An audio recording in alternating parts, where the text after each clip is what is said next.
स्वः तत्सवितुर्वरेण्यं भर्गो देवस्य धीमहि धियो यो नः प्रचोदयात्। सुख आणिक दुःख यांना सांधते आहे,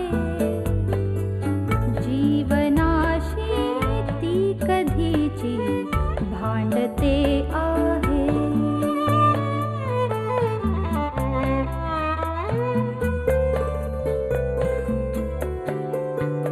दोन डोळ्यांनी मुक्याने बोलताना ती वेगळे काहीतरी बघ सांगते आहे।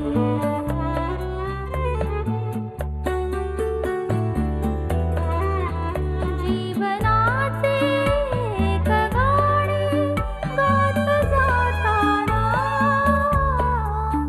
वेगळीशी चाल त्याची बांधते आहे। जीवनासाठी जणू ही अकस्मिता, सुखाणिक दुःख वेडी अवंतिका।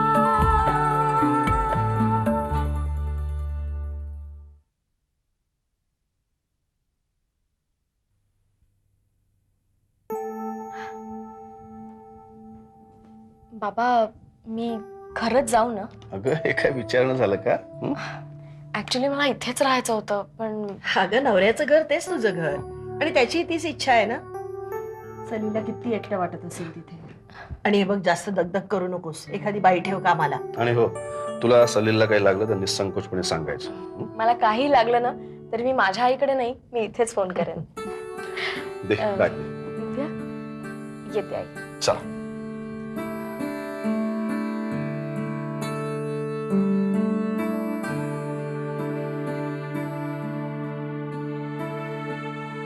रीमा अशी अचानक गेलेली बघून सलीला किती आनंद होईल ना. आई काय ग? हा बोलत का नाहीयेस? आता तुलाही तुझं घर मिळायला हवं ग. का? हे घर माझं नाहीये अवी. आम्ही काय अमरपणाचा पट्टा घेऊन जन्माला नाही आलेलो. आज ना उद्या. आई ग, अगं एकटं राहणं इतकं सोपं नसतं ग. मी एकटी कुठे आहे? आरी आहे की. अवी प्रत्येक नात्याची गरज असतेच ग माणसाला. नवऱ्याचं प्रेम मुलं नाही देऊ शकत, आणि मुलं लहान असेपर्यंतच आपली असतात. हो, मोठं झाल्यावर सुद्धा आर्य माझ्या जवळच राहील अशी अपेक्षा नाही ठेवणार आहे. अवी, कुठली आई मुद्दामून अपेक्षा नाही करत, पण तिला आतून ते वाटतच असतं. हे बघ, आई झाल्यावर स्त्रीत्वाला जरी पूर्णत्व आलेलं असलं ना, तरी तिच्यातली प्रेयसी नाही मरत कधी, आणि त्या प्रेयसीला कुणावर तरी भरभरून प्रेम करावं असं वाटत असतं. आपण आपल्यातल्या प्रेयसीला मारून टाकलं तेही या वयात, तर आयुष्याचे सगळे रंगच पुसले जातील ग. आधी नाही, पण तुझं हे असं झाल्यापासून ना हाच विचार सारखा माझ्या मनात असतो. एक माणूस चुकीचा निघाला म्हणून काही सगळे चुकीचे असत नाहीत. बरोबर आणि चूक. आई, मी लग्न करेन का नाही मला माहिती नाही. करेनही कदाचित, पण नवा डाव मांडायच्या आधी मला माझं मन सावरायचंय.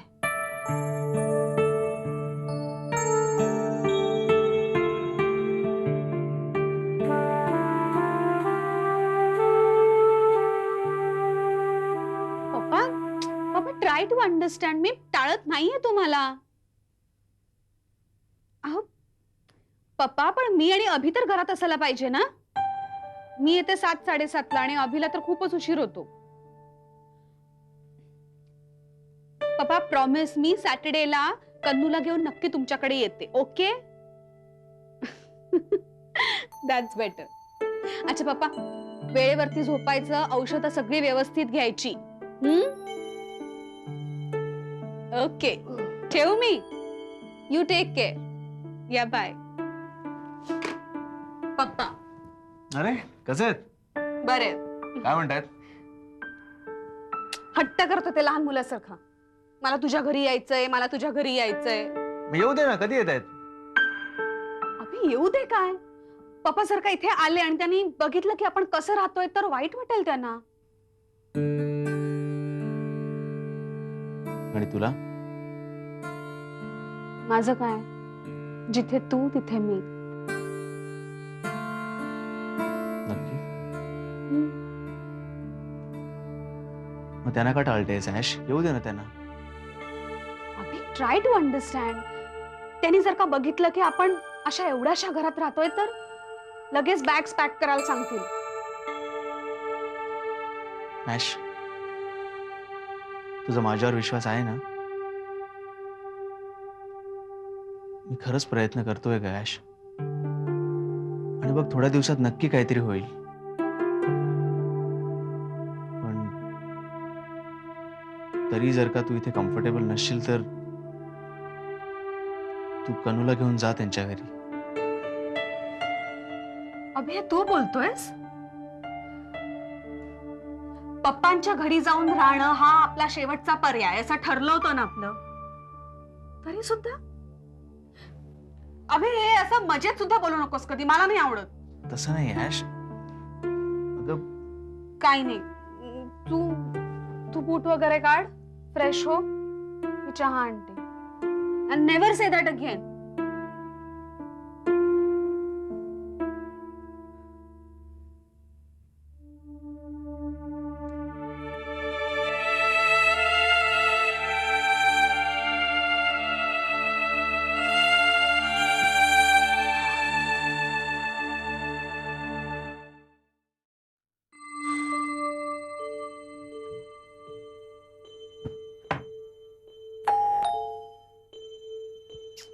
इस्त्रीवाला पण ना 1000 वेळा सांगितलं 9च्या आधी येऊन कपडे देऊन जात.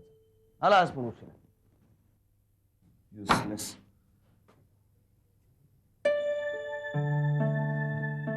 नीमा, आत येऊ?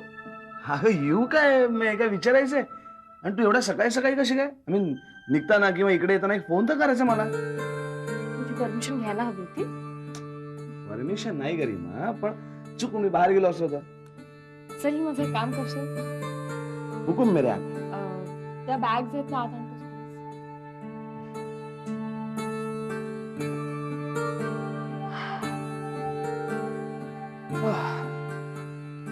नीमा, बस ना ग, उभी काय?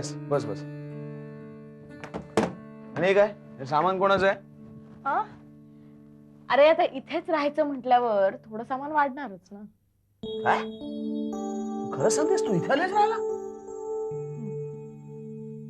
तुझ्या जवळ. खरंच? तू खरंच सांगतेस? हो अरे मी खरंच सांगते. मला विश्वासच बसत नाही याच्यावरती. मी खरंच सांगते. मला तुझ्याशिवाय करमतच नव्हतं. आणि आई बाबांनी माझी अवस्था ओळखली आणि आई म्हणाल्या की तू सलीलकडे जाऊन राहा. आई असं म्हणाली? ऍक्च्युली मी त्यांना तसं म्हणायला लावलं. रीमा,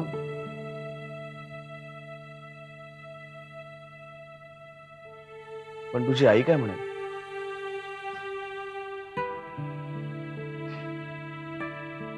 मला नाही माहिती. आणि तुझी काळजी घेणार इथे कोणीच नाहीये दुसरं. तू आहेस ना? मी आहे, पण रीमा मी कामानिमित्त दिवसभर घराबाहेर असतो ना. अरे हो, पण तू रात्री घरी येशील ना? मला प्रेमाने विचारशील ना कशी आहेस तू? रीमा, आणि मला दिवसभरात काही लागत नाही, फक्त 2 कप दूध. आणि येताना माझ्यासाठी आवळा सुपारी घेऊन येशील?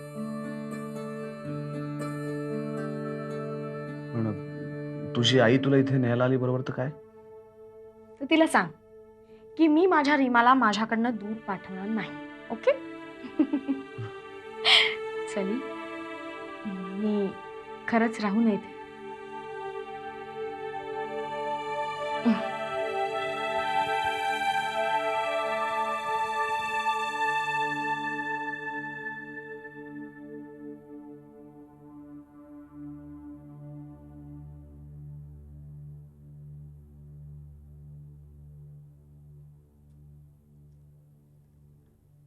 वहिनीसाहेब किती छान तयार झालात. लई दिवसांनी पाहिलं तुम्हाला असं. मी बी येऊ ना लग्नाला? कार्याला घेऊन इथेच थांबू? मी असं काय विचारतेस? तू तर माझ्या आधी जायला पाहिजेस. मैथिलीला लहानाची मोठी होताना पाहिलीस तू. तिचं दुःख पाहिलंयस. वैप्रसंगी तिला मदत केलीस, आधार दिलायस, तिला सावरलंयस. तू तर माझ्या अगोदर जायला पाहिजेस. खरंच वहिनीसाहेब, आपण जे काही पुण्य करतो ना त्याचं फळ बी मिळतं. म्हणूनच मला बुद्धी झाली कोर्टात येऊन साक्ष द्यायची. आणि तुम्ही पण किती मोठ्या मनाने माफ केलं मला, जवळ केलं. आता मी नवऱ्याला आणि मुलाला सोडून इथे तुमच्या बरोबर आले ना, तेव्हा कुठे त्यांना माझी किंमत समजली.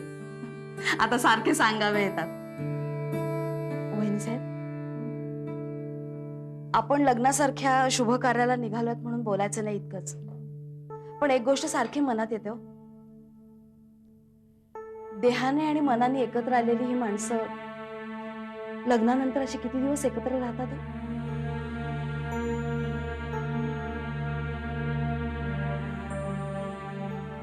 हो पुढे मी आलेच.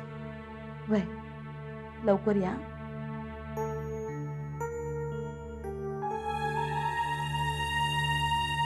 मैथिलीचा संसार सुखाचा होऊ दे, एवढीच परमेश्वराजवळ प्रार्थना.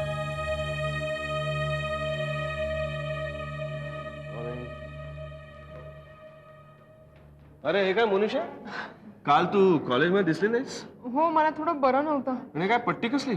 मी काल स्टेअरकेस वरून पडले. अरे बापरे, लागलं नाही ना फार? नाही अगं मग आराम करायचास घरी, लगेच कशाला आलीस कॉलेजमध्ये? सर, आपल्या फंक्शनची जबाबदारी माझ्यावर आहे म्हटल्यावर मला यायलाच हवं ना. आणि विशेष म्हणजे तुम्ही माझ्यावर विश्वास ठेवलात. That's good. But take care. आपण संध्याकाळी भेटतो सर. पाहिलंच निकिता, सरांना माझी किती काळजी येते. ही really CARES for me. So काय याचा अर्थ तुला कळत नाही वाटत? अरे, त्यांचा स्वभावच आहे तसा. ते सगळ्यांशी तसं वागतात. तुझ्याशी पण असंच वागतात वाटतं.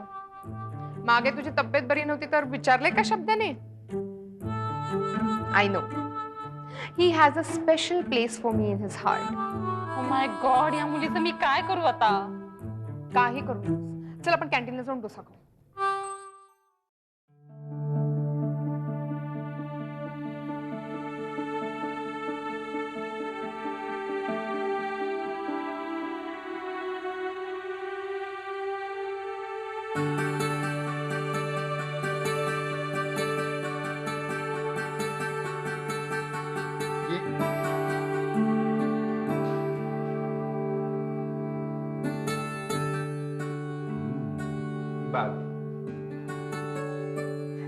छान आहे.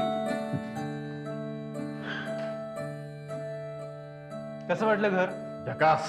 हे बाबा, किती सही आहे घर. आपण इथे राहणार? हो मग. खरंच शेखर, मस्त आहे घर. मला तर लय आवडलं बा. शेखर साहेब, माझा तर विश्वासच बसत नाही बघा. आमच्या पूर्ण आयुष्यात लई भोगलेलं आहे, लई सोसलेलं आहे. लई हळवी आहे बरं का ती. समजून घ्या, सांभाळून घ्या. लई जीव लावा तिला. आणि काही चुकलं पिकलं असेल तर माफ करा. काय काय सुखानं संसार करा रे बाळांनो. हे बाबा, पण इकडे तर काहीच नाहीये. आपण राहणार कसे? ग आपलं सामान येईल ना ट्रक मधून. मी काय म्हणतोय, जेवून घेऊया मस्तपैकी. एकदा सामान आलं की घर लावून टाकू चकाचक. पण मी पण मदत करणार हा? हो म्हणजे काय. हो करशील, पण आधी आज जाऊन घर तर बघू. होय. चला.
मला आवडतात. मी इतकी पुस्तकं वाचते, इतकी पुस्तकं वाचते. माझ्याकडे तर खूप कलेक्शन पण आहे पुस्तकांचं. काय सांगते? बाबा मला आणून पण देतो. हे बघ, अरे वा. मस्त आहे ना? ए आई, तुला आवडतात का ग गोष्टीची पुस्तकं वाचायला? मयू, मला ना गोष्टीची पुस्तकं वाचणारी मुलं जास्त आवडतात. आज ना मला इथेच बसून राहावंसं वाटतंय. बस, अगं पण तू थकली नाहीयेस का? दिवसभर धावपळ केलीयेस. असू दे ना ग. उशीर झालाय मयू. बरं, आपण ना एक काम करूया. एक आयडिया आहे माझ्याकडे. मंडे टू थर्सडे तू माझं ऐकायचंस. चालेल. आणि सॅटर्डे संडे तुला स्कूलला हॉलिडे असतो. हो. म्हणून फ्रायडे आणि सॅटर्डे मी तुझं ऐकणार. चालेल. अगं पण संडे राहिला ना. अरे हो, संडेला आपण बाबांचं ऐकूया. चालेल. काय वेग चाललाय तुमच्या दोघींचा? मयू इकडे आहे. हा, माझा फक्त एकच दिवस ऐकणार आहेस का तू? असं नाही रे. मग? आणि किती उशीर झालाय, झोपायचं नाहीये तुला? चला पळा आता. मला एन्जॉय करू दे ना. अगं काय आणखीन उरलंय आता? दिवसभर दंगा घातलास ना. Okay okay. Good night. Good night आई.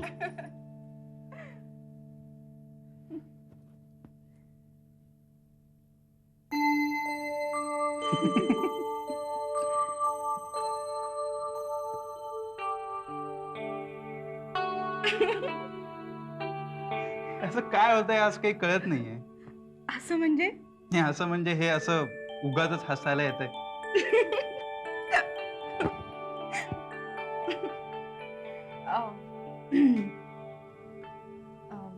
बस ना.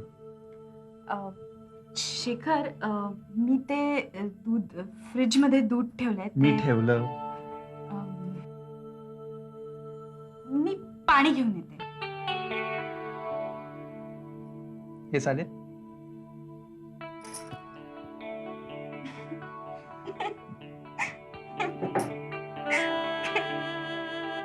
मैथिली, एक विचारलंस तर रागवणार नाहीस ना?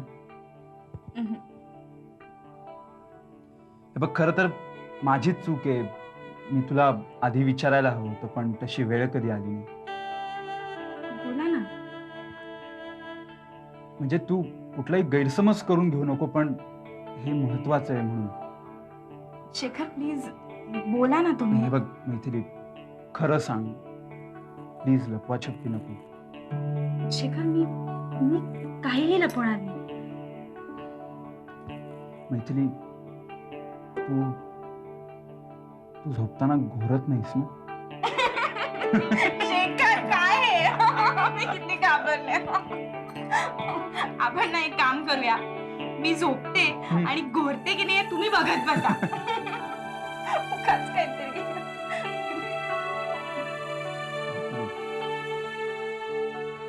तुला असं बघत राहायला मी आयुष्यभर तयार आहे.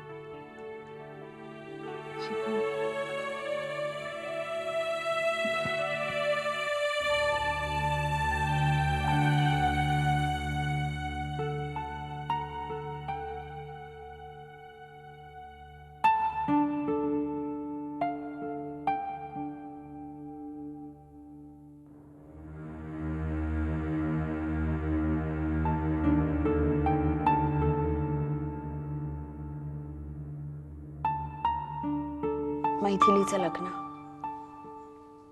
खरं तर किती विचित्र प्रसंग.